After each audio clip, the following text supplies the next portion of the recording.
So, ayun, Bloomies, hello. And we are here driving papunta sa Haen Cemetery.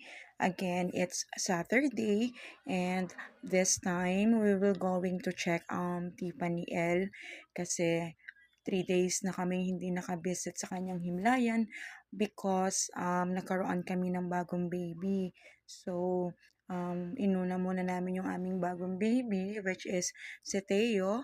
And then, supposedly, dapat talaga bibisitahin namin siya. Kaya lang, medyo ginabi na kami the other day. So, this is the time na mag-visit kami.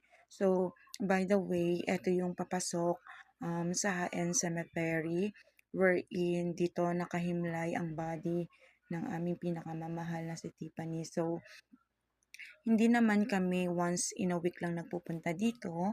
So,